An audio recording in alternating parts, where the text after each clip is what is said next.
베이징 정변이 일어난 거예요. 아, 그리고 이때 펑이샹은 베이징을 장악한 것도 모자라서 다른 한 가지 사건을 벌였습니다. 변화하는 중국. 중국의 소년이자 이전 황제는 퇴위 당시의 약조에 따라 베이징의 명장 펑위샹 장군에게 황궁을 떠날 것을 요구받았다. 어떤 상태인 건지 알겠어요? 베이징을 장악한 펑이샹은 푸이에게 자금성을 이제 떠나라 명령한 겁니다.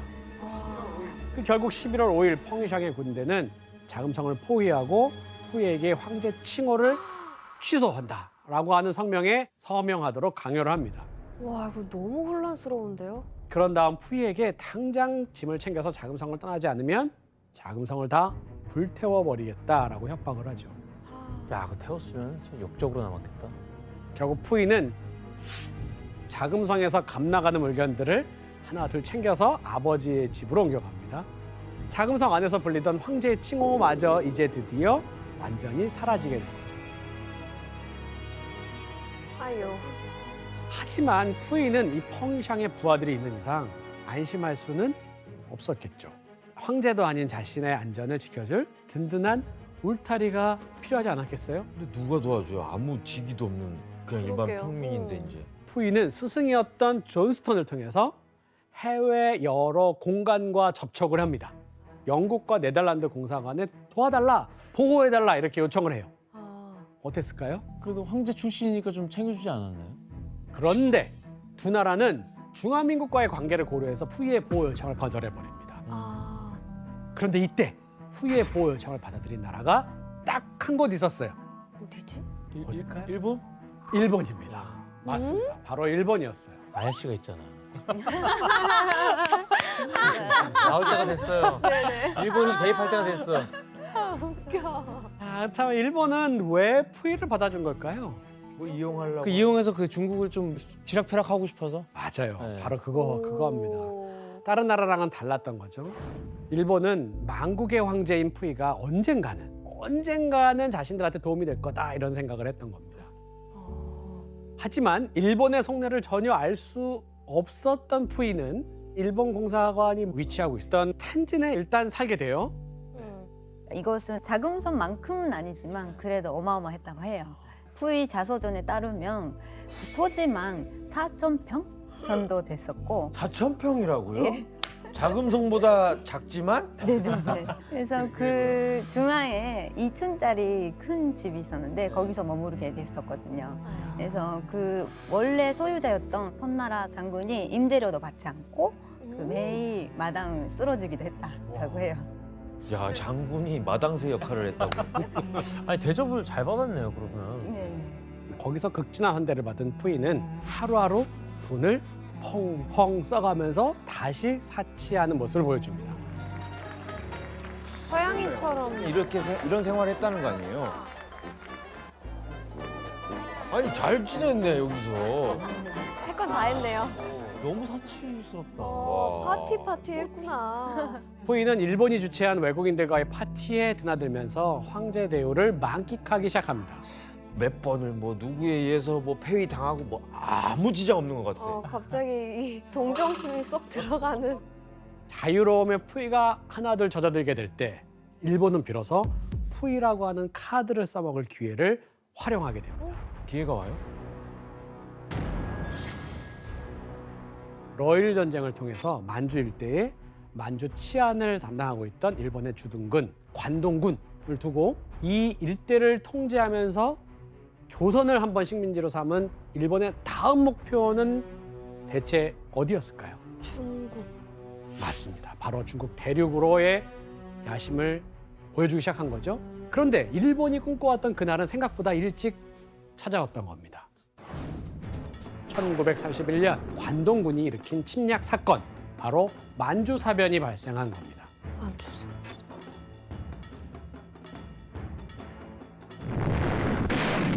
Within half an hour, the Japanese railroad garrison launched a coordinated attack. 자, 당시 군벌 세력끼리의 싸움으로 혼란해진 중국의 정세를 틈타서 일본의 관동군은 독단적으로 군사 작전을 펼쳐서 만주 전역을 아예 그냥 점령해 버렸어요. 일본이 어느 정도로 장악했는지 한번 지도를 통해서 볼까요? 자, 어떻습니까? 한눈에 봐도 굉장히 넓죠? 저 만주 땅을 다 차지했다고요? 네. 일본이 점령한 만주 일대는 무려 한반도의 5배나 되는 어마어마한 크기였습니다. 진짜 크구나. 점령을 했는데 직접적인 통치가 불가능한 거예요. 그 왜요? 왜요? 왜요? 왜? 직접 통치를 할 수 없었던 이유는 바로 국제사회의 눈 때문입니다. 아, 1922년에 워싱턴 회의라는 게 있는데 여기서 9개국 조약을 통해서 여러 나라들이 중국의 영토적 주권을 어느 정도 존중하기로 조약을 체결을 했기 때문에 직접적으로 지배를 할 명분은 이제 안 생겼던 거죠. 이때 드디어 일본은 숨겨놓은 카드를 꺼내 들었습니다. 바로 후이다. 후이를 꺼내든 거죠. 왜냐면 만주잖아, 만주. 근데 푸이는 누구예요? 만주족의 마지막 황제라고요. 명분. 예, 명분을 살 수가 있었던 거죠. 만주를 푸이를 내세워서 뒤에서 만주를 다스릴 수 있다면, 자, 일본 입장에서 생각해 보세요. 국제적인 비난 피할 수 있죠.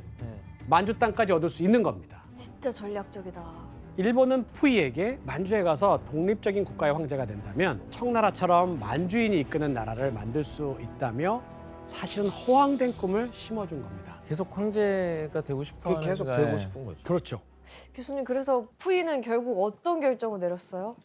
푸이는 만주에 세우는 국가가 만약 군주제라면, 그렇죠? 그 군주는 자기가 될 거 아니에요. 그리고 그거는 일종의 청나라의 부흥이 될 수도 있으니까 만주로 가기로 결정을 내립니다. 결국 1932년 이곳에 만주국이라고 하는 나라가 세워지고요. 26살의 푸이는 최고 지도자의 자리인 집정의 자리에 올라가게 됩니다. 집중. 하지만 만주국에서 뭔가를 펼쳐 보이려던 푸이의 꿈은 처음부터 무너지고 맙니다. 먼저 만주국을 상징하는 국기부터 한번 살펴볼까요? 어? 자, 이 국기가 5가지 색깔로 돼 있죠? 뭘 상징하는 것 같아요? 나라들? 맞아요. 민족들을 상징하고 있는데, 자, 노랑은 만주 쪽, 빨간색은 자신들 일본을, 파랑은 한족, 하얀색은 몽골족, 그리고 검정색은 당시 조선인, 즉 한민족을 가리킨 겁니다. 조선까지 들어. 이렇듯 일본은 만주국에서 5민족의 화합을 이룬다는 오족 협화의 기치를 내세웁니다. 그리고 일본과 만주 내에 중국인 식민지가 된 조선은 하나라는 제국주의적 속내를 이 국기 속에 노골적으로 드러내는 거죠. 자기네 마음대로 조선까지 넣은 게 진짜 어이가 없네요. 사실 푸이가 일본군이 만주국 국기를 공개하고 이거에 대한 이제 설명을 풀이를 하자 엄청나게 분노를 했다고 합니다. 그러면은 이것은 청나라가 아니라 도대체 어떤 국가냐라고 이렇게 반문을 계속 했던 거죠. 그러자 이제 일본군은 우리의 명을 거부하는 걸로 간주하고 그에 마땅한 행동을 하겠다라고 얘기를 했다고 해요. 그러니까 할 수 없이 일단 그냥 따르게 될 수밖에 없었던 거죠. 아이고 뭐 어떻게 점령을 당했는데. 만주에 올 때부터 품었고 있었던 꿈은 한 가지 있었잖아요. 뭔지 아시죠? 청나라를 재건하는 거죠. 그래서 푸이는 관리에 지나지 않는 집정 말고 황제가 돼야 되겠다며 일본에 계속해서 요구를 합니다. 결국 일본도 푸이를 붙잡아 두려고 1934년 푸이를 황제의 자리에 앉혀요. 도대체 황제 몇 번 오르는 거야? 푸이는요, 청나라 정통 의상을 갖춰 입은 채 즉위식에 나섰어요. 욕심. 푸이는 만주국이 멸망한 청나라를 이을 수 있는 나라다라고 굳게 믿고 싶었던 거겠죠? 그렇다면 푸이는 독립적인 국가의 황제가 될 수 있었을까요? 아니요. 아니죠. 만주국은 실질적으로 푸이보다 더 위인 통치자가 따로 있었거든요. 누구였을까요? 천황. 맞아요. 바로 당시 일본의 천황 쇼와 천황이었어. 교수님, 그 일본 천황이 만주국에 있는 것도 아닌데 어떻게 푸이보다 더 높은 위치에 있어요? 자, 실질적으로 만주국은 일본군의 지배 아래에 있었거든요. 그러니까 만주국을 다스리는 일은 사실상 행정기관인 총무청이었었는데 총무처 장관으로 일본인이 임명이 된 거죠. 그리고 이 총무처 장관을 일본인으로 지정하는 일은 일본의 만주 주둔군 사령관이 또 임명을 해요. 그러니까 일본의 만주 주둔군이 만주국의 주요 요직과 국정을 완전히 장악을 해버린 거죠. 이 때문에 만주국의 형식적인 황제는 푸이였지만 만주국은 일본의 천황 아래에 있는 꼭두각시 점령지가 될 수밖에 없었던 겁니다. 푸이가 믿었던 그 만주국의 청나라는 환상처럼 멀어져 갑니다. 이때 푸이 역시 점점 일본에 동조하는 모습을 보였다는 게 문제예요. 푸이가 청나라를 되살리려고 하는 움직임이 거의 사라지게 된 거는 쇼와 천황의 초대를 받아서 일본에 푸이가 직접 다녀온 이후였어요.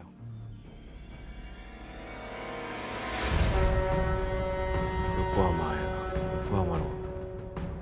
푸이는 일본과 만주의 우호를 위한다는 명분 아래 천황의 초대를 받아서 일본을 방문했고요.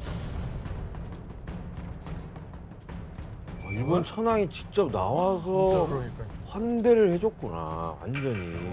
천황이 직접 천황이 나를 이렇게까지 생각해준다고 하면서. 그러니까 저렇게까지 국민들이 환대 주는데, 우와, 왜 일본의 환대를 받지? 엄청 극진한 환대를 해줬네. 푸이는 군대 열병식도 참석했죠. 와, 근데 일본 대단하다고 생각했겠다. 그러니까. 야, 이거. 진짜 센 나라구나. 이뿐만이 아니었어요. 야스쿠니 신사 참배했어요? 푸이가? 완전 현혹됐네.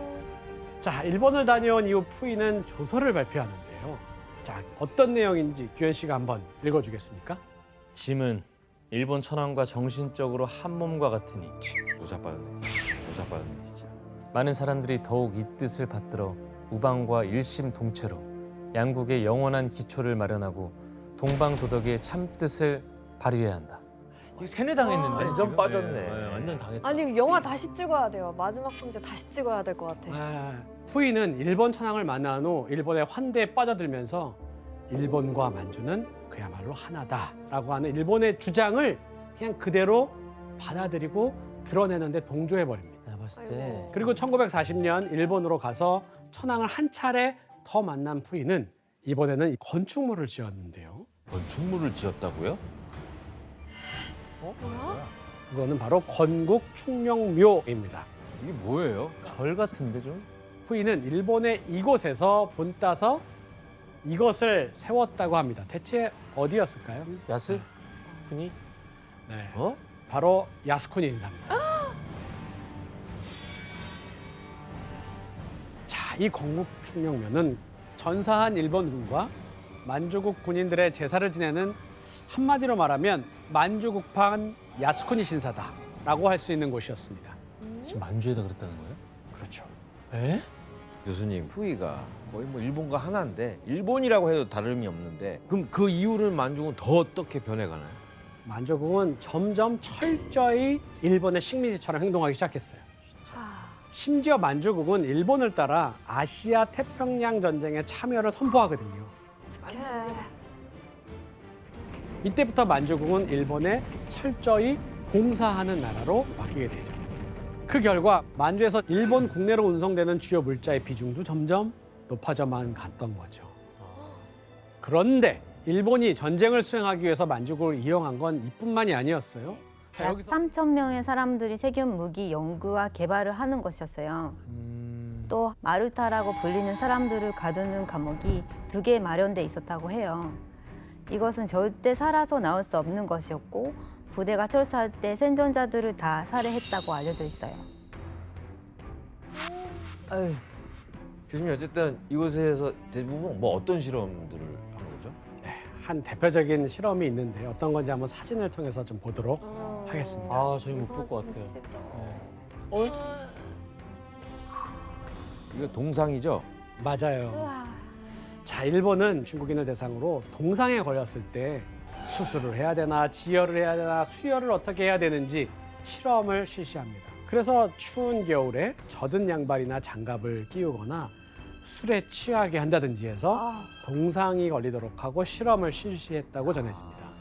실제로 추운 지역에서 전쟁이 났을 때 일본군이 동상에 걸리면 어떻게 해야 가장 빨리 회복할 수 있는지 알아보고 싶었던 겁니다. 어떻게 그런 생각을 하지? 자, 이 외에도 장갑차에 희생자를 가둬놓고 화염 방사기를 쏴서 위력이 어떻게 되는지를 실험을 하고 패스트균을 주사하고 반응이 어떤지를 관찰하는 거예요. 세균 폭탄을 발명해서 사람 대상으로 실험할 때에도 활용하고요. 또 사람의 손발을 절단해서 다른 사람에게 이식하면 어떻게 되는지 실험을 자행했습니다. 진짜 사이코패스 같아요. 이렇게 하면 어떻게 될까 궁금해. 막 이런 느낌이잖아요. 저 대사가 더 무서운데. 아니 혜성 씨 무서운 사람 같아. 그러나 만주국에서 벌이는 일본의 만행은 계속될 수는 없었던 겁니다. 푸이가 결국 만주국의 황제 자리에서조차 내려오는 사건이 발생하거든요. 아 바로 1945년 8월 소련군이 만주국을 침공한 겁니다. 교수님 근데 소련은 갑자기 왜 만주를 침공을 한 거예요? 왜냐하면 소련은 연합군과의 조약을 통해서 만주에서 소련의 영향력을 인정해준다라고 하는 대가로 일본과의 전투에 참여할 거를 약속을 합니다. 결국 스탈린의 명령에 따라서 소련군은 만주로 진격을 하고 만주 땅을 지키는 일본군을 격퇴해 나가죠. 소련은 만주에 있는 내몽골, 사할린 남부 지역 등을 차례대로 점령해 나갑니다.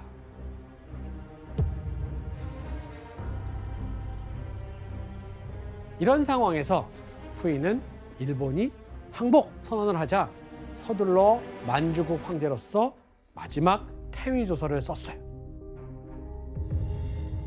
이렇게 푸이가 세 번째로 황위에서 내려오게 된 겁니다.